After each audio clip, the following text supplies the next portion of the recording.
بسم اللہ الرحمن الرحیم نحمدہ ونصلی ونسلم علی رسولہ الکریم اما بعد۔ الحمدللہ ہم سب رمضان کی ساعات سے بھرپور طریقے سے مستفید ہو رہے ہیں۔ اللہ تبارک و تعالی ہمیں رمضان کے ایک ایک لمحے کی قدر کرنے کی اور اسے صحیح مصرف پر استعمال کرنے کی توفیق عطا فرمائے۔ اس مہینے میں آپ نے دیکھا ہوگا کہ الحمدللہ مسلمانوں میں ایک عبادات کا جوش اور جذبہ اور عبادات میں انہماک واضح طور پر نظر آتا ہے۔ مسجدیں الحمدللہ ساری آباد ہوتی ہیں، لوگ جو ہے وہ قرآن کریم کی تلاوت میں شب و روز مصروف ہوتے ہیں،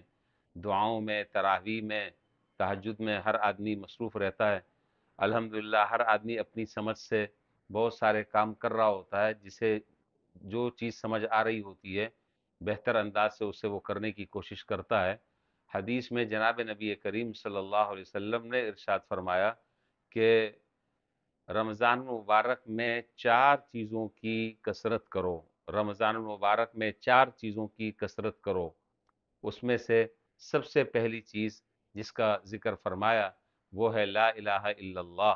لا الہ الا اللہ کی کثرت کرو۔ کہنے میں یہ جملہ اور یہ کلمہ بڑا آسان ہے، لیکن اس کے اندر جو جامعیت اور معنویت ہے وہ اس کو الفاظ میں بیان نہیں کیا جا سکتا۔ یہی وہ ایک کلمہ ہے کہ اگر ایک 80 سال کا کافر اور مشرک جس نے 80 سال کفر اور شرک میں گزاری ہے، ایک مرتبہ صدق دل سے اور سچے دل سے یہ کلمہ پڑھ لیتا ہے اور اس کا اسی وقت انتقال ہو جاتا ہے، ایک فرض نماز پڑھنے کا اسے موقع نہیں ملا، ایک سجدہ کرنے کا موقع نہیں ملا، زکوٰۃ ادا کرنے کا موقع نہیں ملا، 80 سال کا کفر و شرک ایک طرف اور یہ کلمہ پڑھ لینے کی برکت سے اللہ تعالیٰ اسے جنت میں داخل فرما دیتے ہیں۔ تو یہ کلمہ بڑا عظیم کلمہ ہے۔ حضرت ابو سعید خدری رضی اللہ تعالیٰ عنہ سے یہ روایت ہے، حدیث کی مشہور کتاب ہے مشکات شریف،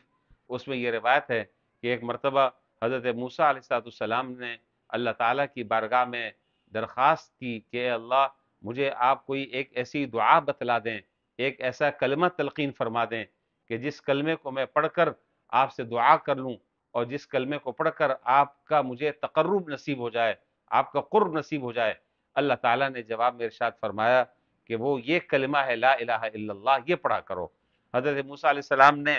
درخواست کی دوبارہ اللہ تعالیٰ کی بارگاہ میں، یا اللہ یہ کلمہ تو سارے ہی لوگ پڑھتے ہیں، یہ کلمہ کون سی ایسی خاص بات ہے، اس کو تو ہر آدمی پڑھتا ہے۔ فرمایا کہ اے موسیٰ تم اس کلمے کو کیا سمجھ رہے ہو؟ اگر اس کلمے کو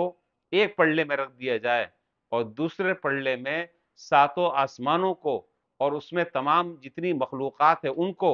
تمام زمین کو دوسرے پلڑے میں رکھ دیا جائے، تو جس پلڑے میں یہ کلمہ ہوگا وہ پلڑا جھک جائے گا، اس لیے کہ اللہ کے نام کا بہت وزن ہے۔ اللہ تبارک و تعالیٰ نے اپنے نام کی ایسی عظمت رکھی ہے، ایسی عظمت رکھی ہے، جس طرح اللہ تعالیٰ خود عظمت والے ہیں، اسی طریقے سے اللہ کے نام، اللہ تعالیٰ کا جو نام ہے وہ بھی عظمت والا ہے، اس کے جو کلمات ہیں وہ بھی عظمت والے ہیں۔ لہذا اللہ تعالیٰ نے یہ رمضان کا موقع ہمیں نصیب فرمایا ہے، اس لیے بہتر طریقہ یہ ہے کہ دن میں بہت سارے اوقات ہم سونے میں یا تو صرف کر دیتے ہیں، یا گپ شپ میں اپنا ٹائم پاس کر دیتے ہیں، یا اخبار بینی میں، یا فیس بک اور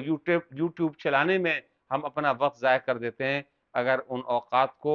ان چیزوں سے بچا کر، ان خرافات سے بچا کر اگر اس کلمے میں ہم پڑھنے میں اپنا وقت لگا دیں اور اس کلمے کو کثرت سے ہم پڑھیں، تو اللہ تعالیٰ کی ذات سے امید ہے کہ انشاءاللہ اس کلمے کے پڑھنے کا الگ ثواب، پھر رمضان مبارک میں اس کلمے کو پڑھنے کا ڈبل تبل ثواب، تو اللہ تعالیٰ نے یہ موقع دیا ہے اور یہ مبارک مہینہ اللہ تعالیٰ نے ہمیں عطا فرمایا ہے، اس لیے اس سے صحیح طریقے سے ہمیں فائدہ اٹھانا چاہیے اور کثرت سے اس کلمے کا ہمیں ورد کرنا چاہیے، آتے جاتے اٹھتے بیٹھتے سوتے جاگتے اس کلمے کو اپنا وظیفہ بنانا چاہیے اور اس کو اپنے لیے حرز جاں بنانا چاہیے۔ تو 4 چیزیں حدیث میں فرمائی کہ اس کی کثرت کرو۔ آج تو بس ایک مختصر سا جو پیغام جو مجھے دینا تھا وہ میں نے آپ حضرات کے سامنے وہ پیغام اپنا رکھ دیا اور اپنی دل کی آواز آپ تک پہنچا دی کہ اس کلمے کی ہمیں کثرت کرنی چاہیے اور کثرت سے اس کلمے کو ہمیں پڑھنا چاہیے۔ اللہ تعالیٰ اس کلمے کی ہمیں برکات نصیب فرمائے۔